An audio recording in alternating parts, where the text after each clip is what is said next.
Greetings, welcome back to the Casual Wargamer. Apologies for the nearly 2 week gap.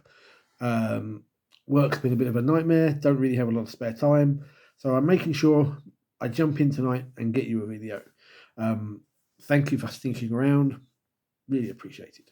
So you join me tonight, hot chocolate, again, to talk about Dark Angels, the codex supplement to the Space Marine Codex. Dark Angels are an interesting one. They have a fair bit of history and lore behind them, which is a little bit different than what it used to be. Originally, they appear in Rogue Trader. There's a nice double-page spread of about 12 chapter colours. And in that one, Dark Angels are black, which would eventually go on to be their heresy colours. Never quite understood why they changed it to green. So if anyone actually has that answer, please let me know. And the first sort of lore I know from back then, it has been retconned now, but I thought was quite interesting, was in one of the original little anthology novels in early Rogue Trader called Space Marine. And there was one about a group of Dark Angels who back then were Native American in ethnicity. So a bit like White Scars now are Mongol and Space Wolves are Vikings. The original Dark Angels were kind of meant to be Native American. Hence, I guess, why all the like upgrade kits have got like feathers and shamanistic trinkets and so forth. And they come back to this recruitment world to find everybody's dead, and they've all been slaughtered. And this is the first sort of introduction of a gene stealer incursion. And what they do, these Terminator-equipped Space Marines, is they burn their dead, and they use the ashes to coat their armor and make it white, and that's how originally you had the Deathwing. And they then go into the tunnels and caves, or wherever it was, I forget now, it's been a long time, and they hunt down the Gene Stealers, get their revenge. That obviously has all been retconned this bit, but I thought it was a bit cool. One of the things I like about them is it's very lambasted and very often turned into a meme, but there's the idea that they are traitors, and so someone puts them on the table and goes, "Oh, you're playing Chaos." The lore for that, if you don't know, and I'm sure you do, is simply but during the heresy, you had a number of them sort of fall, hence fallen angels. And the chapter's been trying to cover it up in case anybody actually thought they were traitors. It's all a bit weird now with the Lionback, because I'm not entirely sure in the lore how he is coping with the idea of the chapter hunting down and dealing with them. I know there's like a bodyguard cohort or something that he's picked up of these fallen who have redeemed themselves or weren't actually traitors or some such. I've never read anything that actually fully explains it. I'm not even sure the Codex does, to be fair. But hey ho, someone out there can give me some answers, I hope. But I do kind of like, prior to the Lion's arrival, the idea that they would hunt down these fallen, and if they thought they could get away with it, they would make another allied Imperial force disappear so they could never report back on any of this. I kind of like that. There's a few instances of that in the lore, from them attacking a Black Templar's battle barge to wiping out Guard or whatever, who might possibly find out, or even making Inquisitor disappear. It's all in the lore if you read it. And I quite like that. They're still the good guys, but they're a bit shady. And I think that makes for a nice chapter background and lore. One of the things that I've always thought, you might agree or disagree, they hunt down this particular individual, Cypher, who, if you've read the Horus Heresy novels, I think Cypher was a title given, and originally to an individual known as Luther. Well, if you think about it, Lucifer is Lucifer, who was a fallen angel, which is what the Dark Angels hunt. Whether that's what Games Workshop had in mind, I don't really know. But you've also got the Dark Angels and the Lion L. Johnson references to a poem, which you can look up, which has its own little backstory as well. You can find that online with a little bit of a Google search.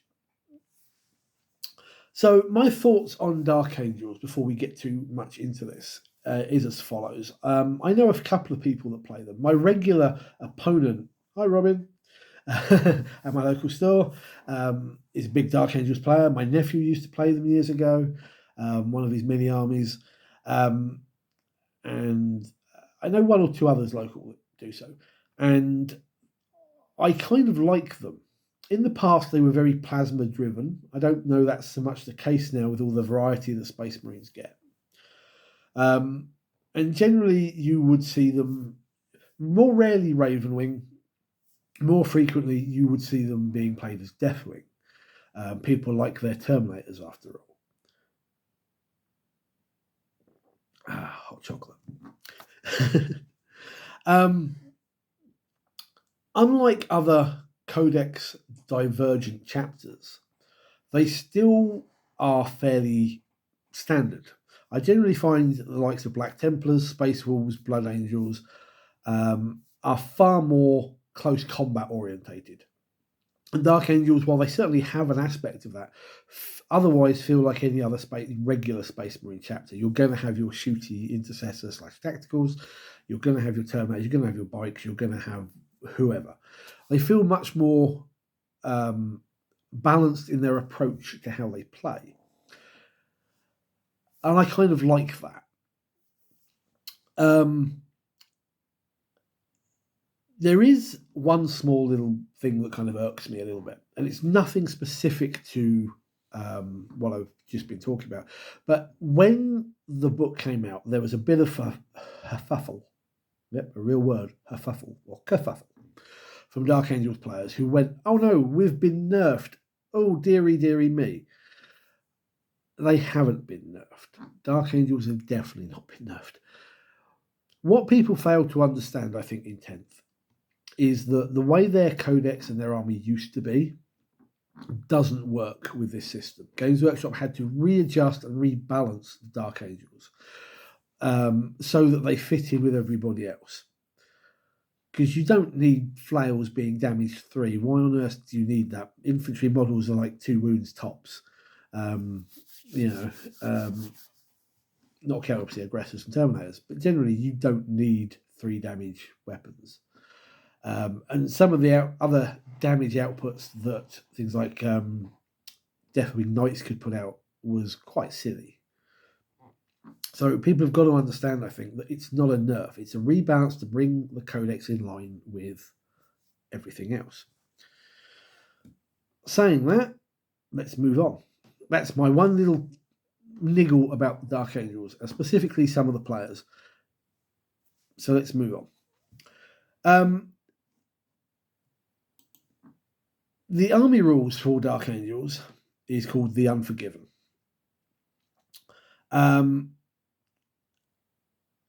And basically, you have a variety of units which now gain... Sorry, I had to pause for a moment there because I'm reminding myself of what I've got on the screen. You've got things like mounted units and flying vehicles are now Ravenwing. You've got things like Terminators, Blade Guard, Stern Guard, Land Raiders, Repulsors, blah, blah, so forth, all get the Deathwing keywords. So they can now trigger off of some of the detachments they get. And you've got 3 detachments in this book, but they still gain access to the generic Space Marine Codex detachments. I know there are a lot of Space Marine players who don't like this. They think that should be for generics, and the ones in these chapter-specific codices should be for them. And I'm kind of on the fence with that, because I think it would be a big loss if they couldn't use them.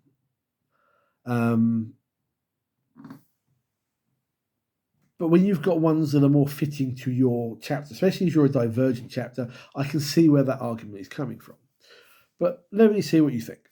So the primary one is the Unforgiven Task Force. And basically their ability in this is that if a Astartes unit from your army is battle shocked, they don't become OC0, they become OC1.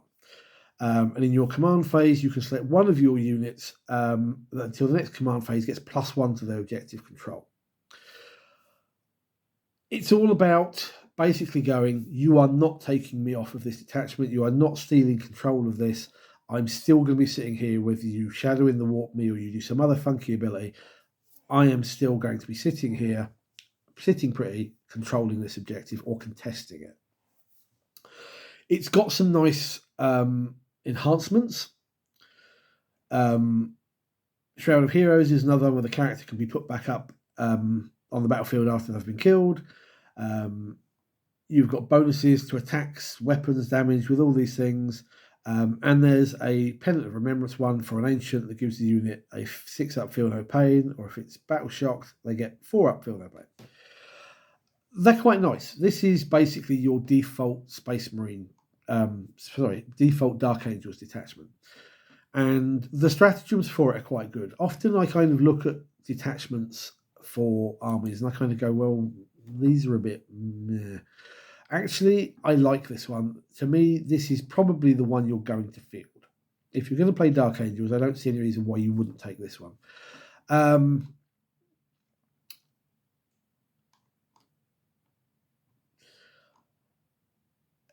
It's probably, the reason I pause there is just to think, but I do think out of the three you've got, this is actually the best detachment.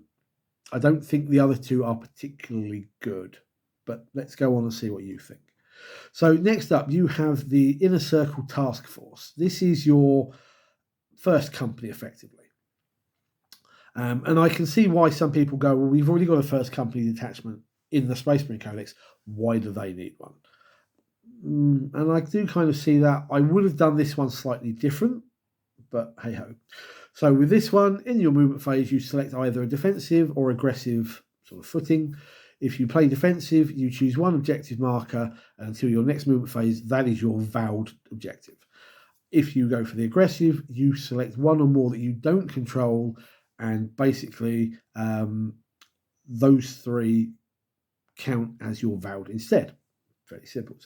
And this triggers off other effects.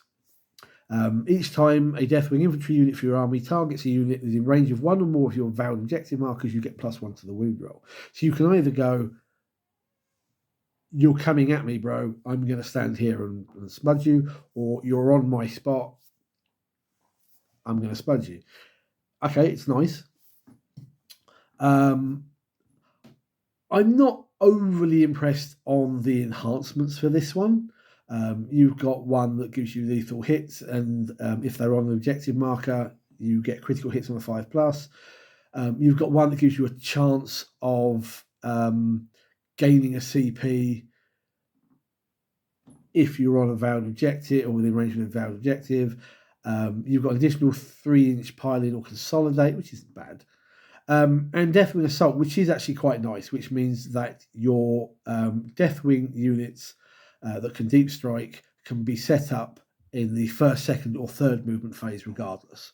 So that's nice because it means you can go, I've got first turn deep striking Terminators. Now you see why you would have this over the first company detachment that's in the basic codex. It's okay again on its stratagems. They're all based around this vowed objective marker thing, though. So you've really got to be going for that. And I think sometimes if you can't benefit from your chosen vow, then you've got a whole set here, pardon me, excluding Armour of Contempt, which you're not going to benefit from. And I think that's the weakness in this particular thing. If you don't control your own objective, or you can't get people off of the other ones that you've picked for your aggressive push, it's not great. And I can see why. I've seen quite a few Dark Angels players say that they don't particularly like this one. And I can kind of see why. You've really got to know what you're doing with it, I think is probably the answer. Lastly, you get Company of Hunters, which is your Raven Wing detachment. So in this one, Astartes units are able to shoot in a turn in which they advanced and fell back. So that's quite nice. They're basically getting the old tactical doctrine. And Outrider squads are now battle line for you in this. Enhancements, you've got one that gives the character's melee weapons precision. You've got another that lets their unit declare a charge on the turn which they advanced or fell back. You've got which is quite handy dandy, actually. Then you've got one that basically lets your character and his unit go into a strategic reserve but not count towards the points in strategic reserve, which I don't really see the point of. If you really need that many units in strategic reserve, maybe you need to rethink your strategy. I don't know. Just doesn't seem like a particularly good option for me. And lastly, you have a Recon Hunter one, which gives the unit 9-inch scout, which is really good.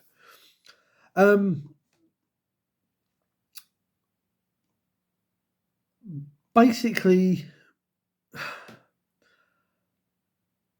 it's another odd one because why would Games Workshop not just make this the Space Marine equivalent one, the name of which gets my mind at the moment? Let me just find it. The Ironstorm Spearhead, is it? No, not that one. Stormlance Task Force, that's the one. Why not just use that? However, by saying that, I actually think Company of Hunters is a lot better. You've got a much more better, really bad English there. You've got a much better selection of stratagems to go along with this than I think the generic bike one does. So I can see why people would take this particular one over that. It's again, however, another problem of the Divergent chapter codices supplements get better options than the generic codex. And I fully expect that when we see Blood Angels properly, Space Wolves, Black Templars, you're going to have exactly the same problem. They're only going to have a couple of detachments, but what they get is going to be a damn sight better than what generics get. Already you've got those armies are going to be much better at melee than generic, which means instantly they are more of an attractive option. And that's basically your Dark Angels Codex. Now, you do have specific units for Dark Angels. Let's just take a look on here. There we go. You've got a shed load of characters. That's the thing. One of the nice benefits of having a Divergent chapter is that you have so many epic heroes that you can choose from, which immediately makes you better again than a generic default codex. Let's just cycle back up here so I can get the list of units. There we go. Yeah, you've got Asmodai, Azrael, Belial, Ezekiel, Lazarus, Lionel Johnson himself, Ravenwing Command Squad, Samael. And then going over to the units, Deathwing Knights, Deathwing Terminators, Inner Circle Companions, Land Speeders, Nephilim Jet Fighters, Black Knights, it goes on. And in fact, Dark Angels might be the one Space Marine Codex where the aircraft are a better option than anyone else. Because you still see Dark Angels players fielding things like the Nephilim, and whereas most people don't play aircraft. We touched upon this in a recent video, which you can go and find in the section below, or in the corner, or wherever it is. As I say, it used to be that you would field a lot of plasma in Dark Angel armies. That's kind of gone away. With the army now being, with Space Marines now being built around specific units, you start seeing things like suppressors. You start seeing things like Desolator squads and Eradicators and so on. So in general, I think the only thing that really makes Dark Angels stand out unit-wise is they're really cool characters and their detachments. I still don't kind of rate the Terminator-y one. I think it's handy, But I think given those detachments, you can see why so many Dark Angels players stick with things like the Gladius Task Force. Dark Angels will remain a very popular army, and I think that's not going to change. It's really great that they have their Primarch back, and I think although they seem to be really pushing the traitor Primarchs, I would really like to see them bring out more of the surviving loyalist Primarchs, even if they're flawed in some way. And it's really nice. I've only had the chance to play against the Lion once, and he was quite a beast. He wasn't impossible to take down, but he was a really nice, imposing character to have on the table, and he was a bit of a challenge to deal with. This is just thoughts on the Dark Angels, a little bit of where they came from and what their codex gives you. I like it. I just think that as much as they are close to the generic codex, they are still slightly better in some regards, which instantly makes them more desirable, perhaps, for newer players who want to really win games. They're very flavourful, and they have, I believe, I should have taken a look at this before I started. If I remember correctly, they still have. No, I'll come back to that. I think it's still in there. They used to have a crusade rule where they amounted so many points or so many games, and then their opponent would then get a fallen model in their army, and it became the Dark Angel players' quest to capture that particular individual. Just trying to scan through here. I'm probably missing it, but I'm hoping they still have that rule in there somewhere. You'll have to tell me. I've not really looked at the Crusade stuff for Dark Angels. Anyway, are you a Dark Angels player? What do you think of your codex? Do you agree with me that they don't need? Not they don't need. Do you agree or disagree that what they had was a rebalance rather than a nerf? If you think it's a nerf, please try and explain to me why when it's compared to the rest of the Space Marine Codex. What do you think of your detachments? How would you change them? And would you rather play those or the generic Space Marine ones?